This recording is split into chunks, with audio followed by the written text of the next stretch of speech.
Nation, what's going on? You're watching the Raiders Report, and today's show is presented by Manscaped. Head on over to manscaped.com for 20% off and free shipping on the best male grooming products out there. Well, that is if you remember to use promo code Raiders. Coming up here on today's show, I got two stories on tap for y'all on this Sunday.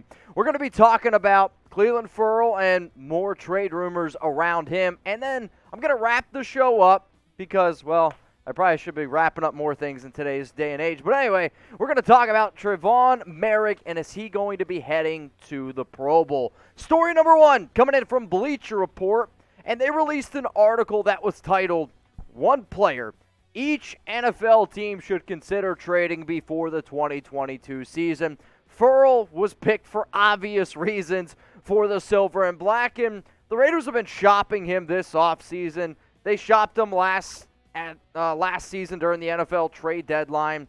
Essentially, this guy has been on the trade block for quite some time now. So what you're going to see here on today's show is I'm going to tell you what Bleacher Report had to say.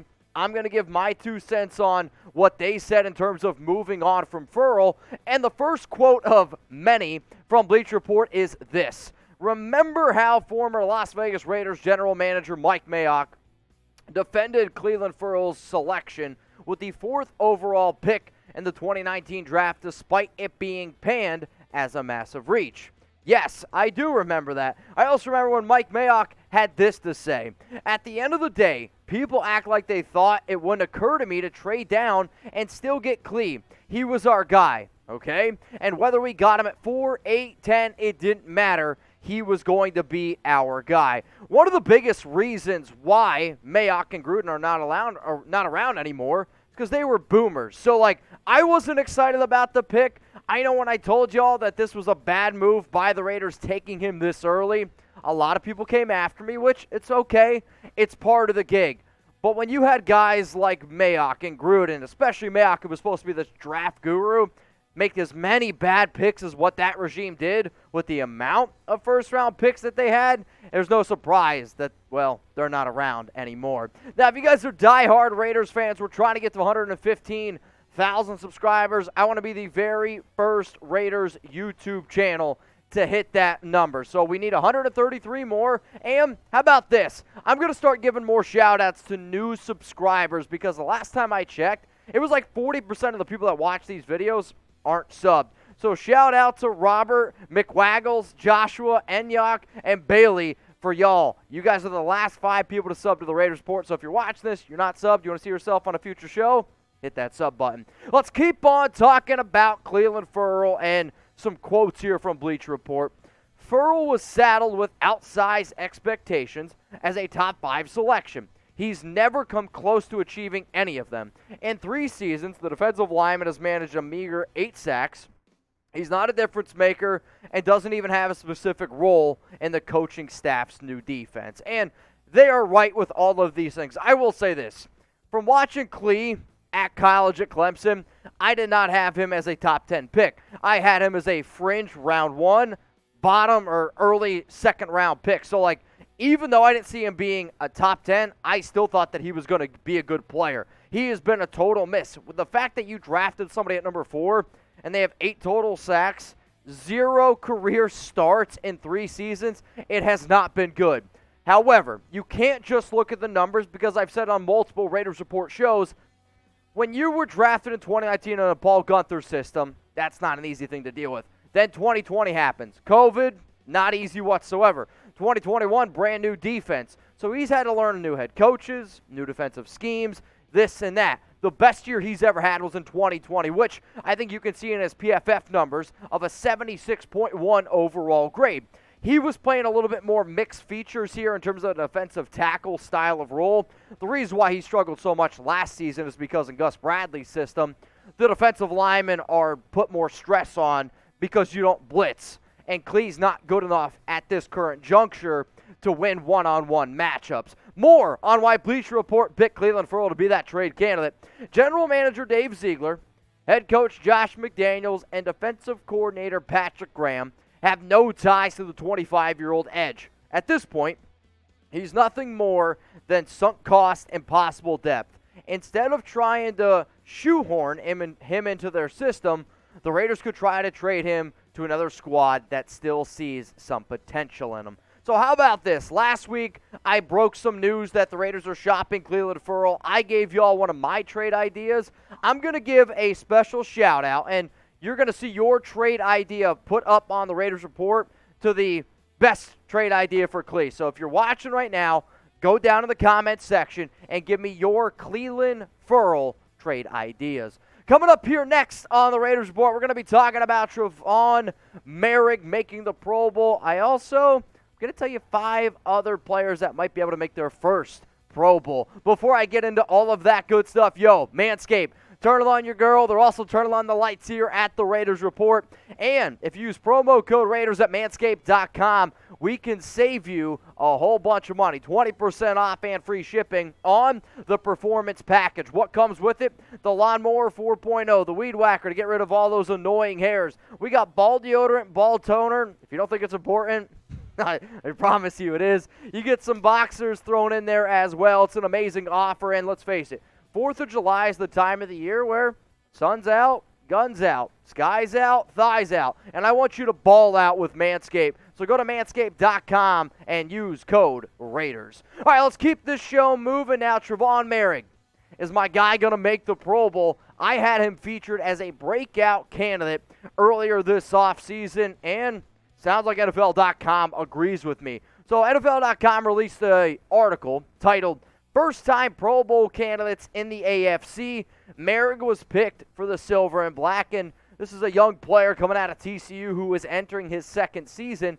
And when he was a member of the Horned Frogs, he won the College Football Award for being the best defensive back, which also fits as a safety corner, in all of college football. So I knew he was going to be a good player. I thought he was a first-round talent. He fell down in the draft a little bit because there were some concerns that I think a lot of teams are going to regret on. So this is what NFL.com had to say on Moehrig making the Pro Bowl. Moehrig impressed many in his first NFL season, and I'm picking him here because of what Las Vegas did this offseason to the group that plays in front of the second-year safety. After regime change, the Raiders acquired all-pro edge rusher Chandler Jones and linebacker Jayon Brown to bolster their front 7. If that duo can help the team get after the passer and stop the run better, then it did in 2021. I will talk about both Chandler and Jayon Brown because I agree with NFL.com in terms of, yes, if Chandler Jones can be the player that you're hoping he is when you sign him that 3-year, $54 million contract, this is a guy who's a double-digit sack machine. That is absolutely going to help Moehrig because if a quarterback is under duress, he's like, oh, shit, here comes Chandler Jones. Oh, shit, here comes Max Crosby. You got to throw the ball up. What does that mean? Good things for Moehrig.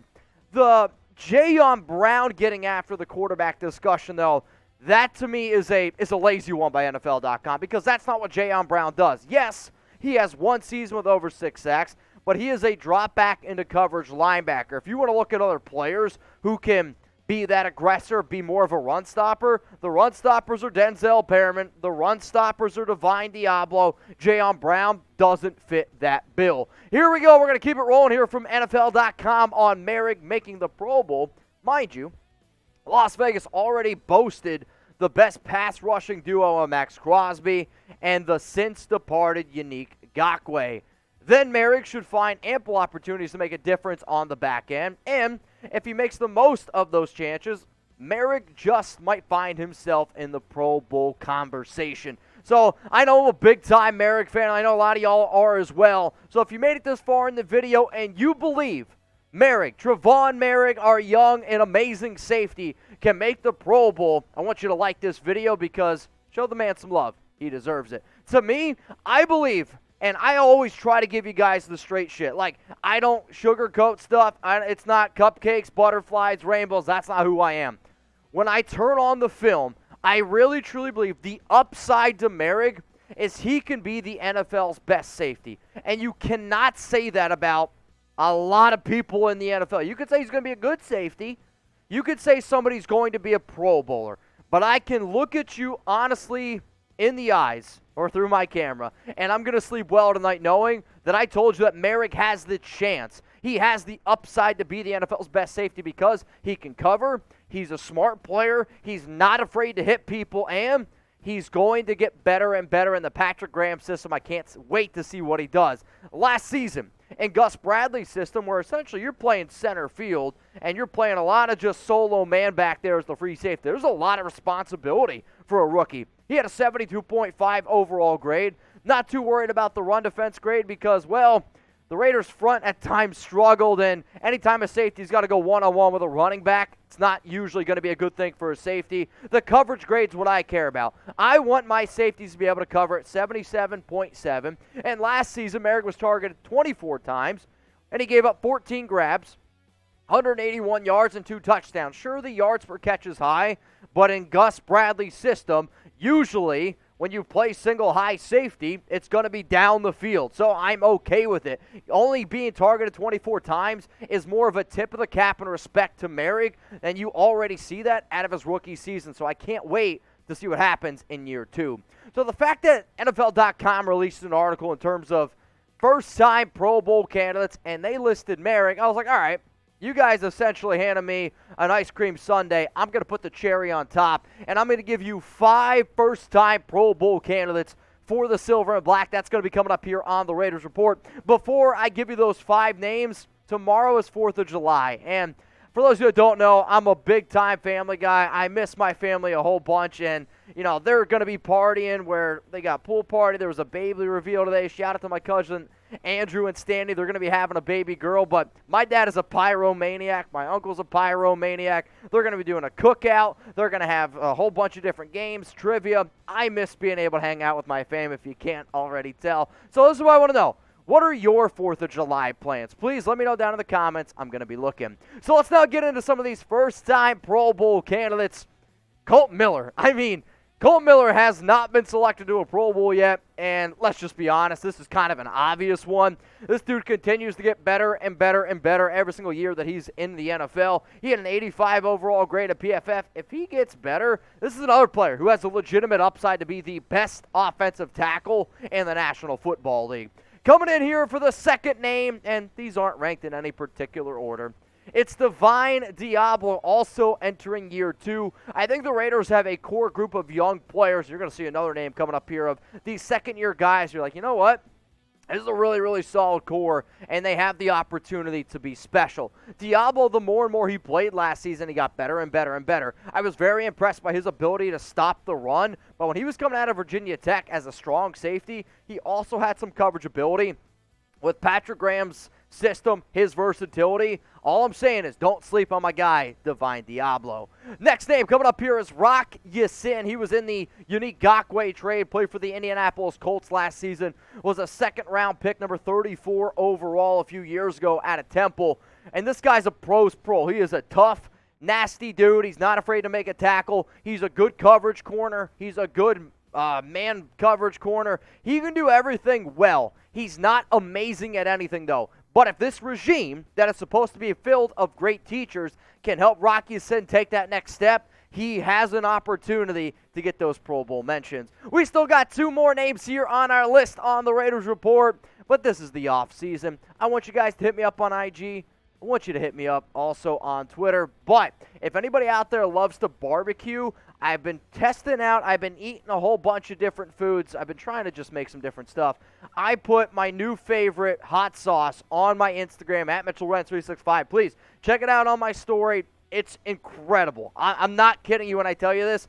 I'm going to go through the whole bottle in one weekend. Yeah, I know. My toilet doesn't like me very much, but you know what? My body and my gut does. Let's go to Nate Hobbs now. He's next up here on my first-time Pro Bowl candidates list, and this is another man who has an opportunity to be the best slot corner in all the NFL. Hell, if you look at PFF grades from last season, Nate Hobbs is actually the best slot corner out of them all in terms of playing in the slot. 74 tackles, 1 INT, 3 PBUs, and a forced fumble. 6'1", the athletic abilities there. Sky's the limit for Nate Hobbs. The final name is somebody who's been in the NFL since 2013, and it's Duron Harmon. I was actually kind of surprised that Harmon has never been selected to a Pro Bowl. And sure, making a Pro Bowl is not an easy thing, but he's played with the Patriots from 2013 to 2019. Then he went to Detroit in 2020, Matt Patricia. 2021 with Atlanta, and that defense was filled with lots and lots of struggles. All I'm saying is this. I believe that Harmon was signed for a reason, and I've said maybe 100 times on this show that it reminds me of a Casey Hayward signing. Hayward was a Pro Bowler. Harmon's not quite at that level of Hayward, but when you know a defense really well and you know a coaching staff really well, it can help you have your best season yet. So those were 5 first-time Pro Bowl candidates, y'all. Here on the Raiders Report, I want you to participate with me. I know you guys are diehards. I know how much you care about this team, and I hope you know how much I care about your comments. So name a first-time Pro Bowl candidate down below. We're going to wrap this show up, man, because Trace and I, we got to help out with NBA free agency. It's been a wild day, wild week here at Chat Sports. So one more time, our first-time Pro Bowl candidates, Kolton Miller, Double D, Divine Deablo, Rock Ya-Sin, Nate Hobbs, and Deron Harmon.